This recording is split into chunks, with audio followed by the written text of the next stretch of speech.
তো বন্ধুরা, আজকে আমি সকালে ঘুম থেকে উঠে অফিস যাওয়ার জন্য রেডি হয়ে বেরিয়েছি। তো আজকে দেখা যাক বিনা টিকিটে কীভাবে ট্রেনে চাপা যায়। তো রেগুনটা খেলছে দুপুরবেলা। তো আমরা স্টেশনে ঢুকে পড়েছি।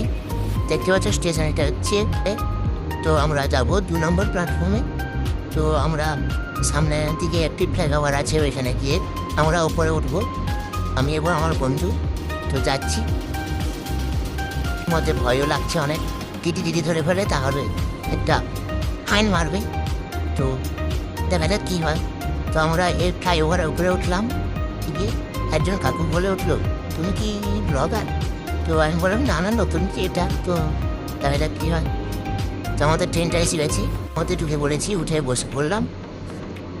তো আমি আমার বন্ধু চুল না এনে দেখে 1 ঘন্টা রাস্তা পড়লাম। তো আমরা সিট পেয়ে গেছি অবশ্যই। অনেকজন দাঁড়িয়ে যাচ্ছে। তো এটা হচ্ছে জানালার পাশে বসে একটি সাইড ভিউ। তো কত সুন্দর লাগছে সমুদ্রটা। এটা হচ্ছে বায়েন্দার খালের সমুদ্র। তোমরা নিশ্চয়ই জানো যারা মুম্বাইতে থাকো। নালাসোপাড়া থেকে আসা মাত্রই আমরা সামনে দাঁড়িয়ে যাচ্ছি। কি দারুণ বাতাস, দুজনে বাতাস খেতে যাচ্ছি। তো প্ল্যাটফর্মে চলে এলাম। তো প্ল্যাটফর্মে চলে আসার পরে আমরা দেখবো যে টিটি আছে না নেই।